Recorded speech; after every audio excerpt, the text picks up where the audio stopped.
ଜୟ ଜଗନ୍ନାଥ। ଆସନ୍ତୁ ଆଜି କେତେଗୁଡ଼ିଏ ରୋଗର ଉପଚାର ବିଷୟରେ କେତେକ ଟିପ୍ସ ଜାଣିବା। ଚାଲନ୍ତୁ ଜାଣିବା 1 ନମ୍ବରରେ, ଯେଉଁମାନଙ୍କର ମୁଣ୍ଡରେ କମ୍ ଚୁଟି ସେମାନେ ରାତିରେ ଶୋଇବା ପୂର୍ବରୁ ଚଣା ଡାଲିର ପାଣି ମୁଣ୍ଡରେ ଲଗାନ୍ତୁ।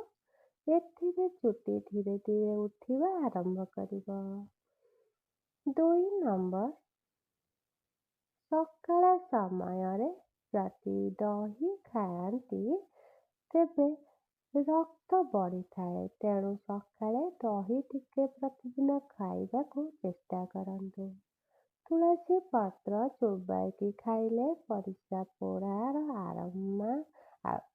ଆରାମ ମିଳିଥାଏ। କ୍ଷୀରରେ ଗୁଜୁରାତି ମିଶାଇ ଯଦି ପିଇବା ତାହେଲେ ଥକାପଣ ଦୂର ହୋଇଥାଏ, ତେଣୁ କ୍ଷୀରରେ ଗୁଜୁରାତି ମିଶାଇକି ପିଇବା ଉଚିତ। ଆପଣ ଯେତେବେଳେ ନଖ କାଟୁଛନ୍ତି ସେତେବେଳେ ତେଲ ନିହାତି ଭାବରେ ଲଗାନ୍ତୁ। ଏହା ଦ୍ୱାରା ସ୍ମରଣ ଶକ୍ତି ବୃଦ୍ଧି ହୋଇଥାଏ ଏବଂ ଦୃଷ୍ଟି ଶକ୍ତି ମଧ୍ୟ ବୃଦ୍ଧି ହୋଇଥାଏ। ଶୋଇବା ପୂର୍ବରୁ 1 ଗ୍ଲାସ ପାଣି ପିଇବା ଉଚିତ ଏବଂ ଗାଧୋଇବା ସମୟରେ ପାଣିରେ 1 ଚାମଚ ଲୁଣ ପକାଇ ଗାଧୋଇଲେ ବହୁତ ଭଲ ହୋଇଥାଏ ଆପଣଙ୍କ ଶରୀର ପାଇଁ। ତେଣୁ ଏହି ଟିପ୍ସକୁ ମନେ ରଖି ଏହି କାମ କରନ୍ତୁ। ଚଣା ଡାଲିକୁ ପେଷିକି ଚେହେରାରେ ଲଗାଇବା ଦ୍ୱାରା ଚେହେରାରେ ଆଉ ଛୋଟ ଛୋଟ ଦାନା ଭଳି ହୋଇଯାଉଥିଲେ ସିଏ ଆଉ ହେବ ନାହିଁ। 8 ନମ୍ବର, ସବୁଦିନ ଯଦି ତ୍ରିଫଳା ପାଣିରେ ଆଖିକି ଧୁଅନ୍ତି ତେବେ ଏହା ଦ୍ୱାରା ଦୃଷ୍ଟି ଶକ୍ତି ବୃଦ୍ଧି ହୋଇଥାଏ ଏବଂ ତା ସହିତ ଆଖି ଧରିବା ଭଳି ଯେକୌଣସି ସମସ୍ୟା ଆସିଥାଏ, ଆଖି ରୋଗ ଟାଇପର, ସେସବୁ ବହୁତ କମ୍ ବା ହୁଏ ବି ନାହିଁ। ଯଦି ପରିସ୍ରା ପୋଡ଼ା ହେଉଛି ତେବେ 7ଟି ଆମ୍ବ ଡିମ୍ଫକୁ ଚୋବାଇକି ତାକୁ ସେବନ କରିବା ଦ୍ୱାରା ପରିସ୍ରା ଯେଉଁ ପୋଡ଼ା ହୁଏ ସେ ସାଙ୍ଗେ ସାଙ୍ଗେ ବନ୍ଦ ହୋଇଯାଇଥାଏ। ଲିମ୍ବ ପତ୍ରକୁ ଶୁଖେଇକି ତାକୁ ଗୁଣ୍ଡ କରିକି ନଡ଼ିଆ କତା ଦ୍ୱାରା ଜଳାଇ ସେଥିରେ ପକାଇ ଦିଅନ୍ତୁ। ଧୂଆଁ କରିବା ଦ୍ୱାରା ଗୃହକୁ ଯେଉଁ ମଶା ମାଛି ସବୁ ଆସୁଛନ୍ତି ସେ ଆଉ ଆସିବେ ନାହିଁ। କମଳା, ଅଙ୍ଗୁର, ଲେମ୍ବୁ ଓ ଅଁଳା ଏହି ସବୁ ଫଳରେ ପ୍ରଚୁର ମାତ୍ରାରେ ଭିଟାମିନ୍ ସି ରହିଥାଏ, ସେଥିପାଇଁ ସେବନ କରିବା ପ୍ରତିଦିନ ଶରୀର ପାଇଁ ବହୁତ ଉପକାର। 12 ନମ୍ବର, ଘରର ଚଟାଣକୁ ଫିନାଇଲ ଆଦି ପକାଇକି ସଫା କରିବା ଉଚିତ। ଏହା ତା ସହିତ ବାଥରୁମ୍ ଓ ଟଏଲେଟ୍ ଏହିସବୁ ସର୍ବଦା ପରିଷ୍କାର କରିବା ଉଚିତ। 13 ନମ୍ବର ଟିପ୍ସ କହିବା ପୂର୍ବରୁ ମୁଁ ଆପଣମାନଙ୍କୁ ମନେ ପକାଉଛି, ଦୟାକରି ଏ ଚ୍ୟାନେଲକୁ ସବସ୍କ୍ରାଇବ କରିବା ସହିତ ଭିଡ଼ିଓଟି ଶେଷ ପର୍ଯ୍ୟନ୍ତ ଦେଖିବେ ଏବଂ ଭିଡ଼ିଓଟି ଭଲ ଲାଗିଲେ ଲାଇକ୍ ସେୟାର ଜରୁର କରିବେ। ଯଦି ଆପଣଙ୍କର ରୋଗ ପ୍ରତିରୋଧକ ଶକ୍ତି ଦୁର୍ବଳ ତେବେ ଖାଦ୍ୟ ଖାଇସାରିଲା ପରେ ଶୁଖିଲା ନଡ଼ିଆ ଖାଆନ୍ତୁ। ଶୁଖିଲା ନଡ଼ିଆରେ ପ୍ରୋଟିନ୍, କ୍ୟାଲସିୟମ୍, ଆଇରନ୍, ମ୍ୟାଗ୍ନେସିୟମ୍ ରହିଥାଏ, ଯାହାକୁ ପ୍ରତିଦିନ ଖାଇଲେ ରୋଗ ପ୍ରତିରୋଧକ ଶକ୍ତି ବଢ଼ିଥାଏ। 14 ନମ୍ବର, ଯଦି ପେଟ ଗରମ ହେଉଥାଏ ବାରମ୍ବାର ତେବେ ଆପଣ ରାତିରେ ଭୁସି ଓ ମିଶ୍ରିକୁ ମିଶାଇ ପାଣିରେ ପକାଇଦେବେ ଏବଂ ଏହାକୁ ସକାଳୁ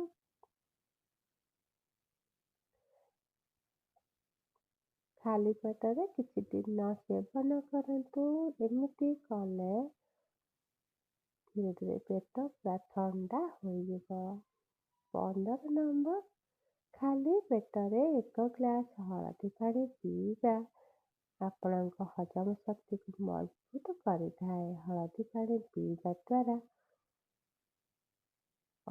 ଅଦୃଶ୍ୟତା, ଗ୍ୟାସ୍, ଅମ୍ଳତା ଭଳି ସମସ୍ୟାରୁ ମଧ୍ୟ ମୁକ୍ତି ମିଳିଥାଏ। ତେଣୁ ସକାଳେ 1 ହଳଦୀ ଗ୍ଲାସ ପାଣି ପିଇବା ଦ୍ୱାରା ଶରୀରକୁ ଡିଟକ୍ସିଫାଇ କରିଥାଏ ଏବଂ ଆପଣଙ୍କ ସତେଜ ମଧ୍ୟ ଆପଣ କରିଥାନ୍ତି। ପରବର୍ତ୍ତୀ ନମ୍ବର 17 ନମ୍ବର 16 ନମ୍ବର, ଯଦି ମୋଟାପା କମ୍ କରିବା ପାଇଁ ଚାହୁଁଛନ୍ତି ତେବେ ସକାଳୁ ସକାଳୁ ଲେମ୍ବୁ ରସ ସହିତ ଅଦା ରସ ମିଶାଇ ସେବନ କରନ୍ତୁ ଏବଂ ତା ସହିତ ବ୍ୟାୟାମ ମଧ୍ୟ କରନ୍ତୁ। ତାହେଲେ ଏହା କାମ ଜଲ୍ଦି କରିବ ମୋଟାପା କମ୍ କରିବା ପାଇଁ। এই ଭିଡ଼ିଓ ଯେତେବେଳେ ଦେଖୁଛନ୍ତି ଦୟାକରି ଯଦି ଆପଣଙ୍କ ପାଖକୁ ହାଇଟ୍ ଆସିଥାଏ ସେଇ ଚିହ୍ନରେ କ୍ଲିକ୍ କରିକି ହାଇଟ୍ ପଏଣ୍ଟ କ୍ଲିକ୍ ଦେବେ। 17 ନମ୍ବର, ଗୋଡ଼ ହାତ ଥରୁଥିଲେ କିମ୍ବା କମ୍ପନ ହେଉଥିଲେ ରାତିରେ ଲବଙ୍ଗର ଚୋବାଇ ତାକୁ ଉଷୁମ ପାଣି ସେବନ କରିବା ଦ୍ୱାରା ଏହି ସମସ୍ୟା ଦୂର ହୋଇଥାଏ।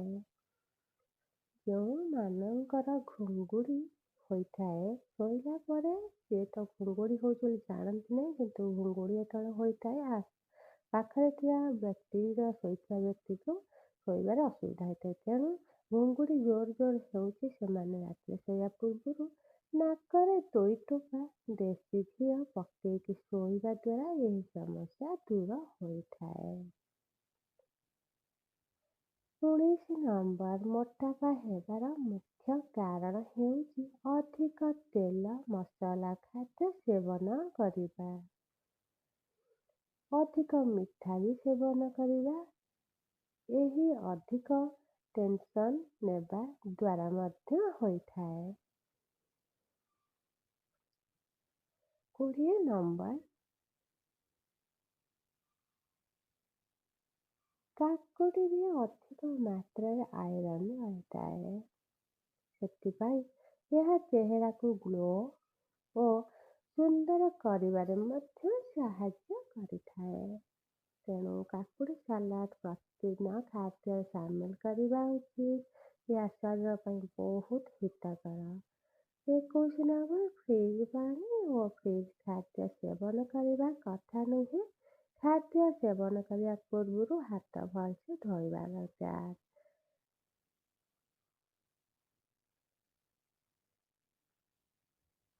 ନମସ୍କାର, ଜୟ ଜଗନ୍ନାଥ। ଯଦି ଏହି ଭିଡ଼ିଓ ଆପଣମାନଙ୍କୁ ଭଲ ଲାଗୁଥିବ ଦୟାକରି ଲାଇକ୍ ସେୟାର କରିବେ ଏବଂ ଚ୍ୟାନେଲଟାକୁ ସବସ୍କ୍ରାଇବ୍ କରିବେ ଏବଂ ହାଇଟ୍ ପଏଣ୍ଟ ବି ଦୟାକରି ଯଦି ଭିଡ଼ିଓରେ ଆପଣଙ୍କୁ ଦେଖାଯାଏ ହାଇଟ୍ ପଏଣ୍ଟ ବି ଦେବେ ଏବଂ ଆପଣମାନଙ୍କ ଦିନଟି ବହୁତ ଶୁଭମୟ ହେଉ। ନମସ୍କାର, ଜୟ ଜଗନ୍ନାଥ।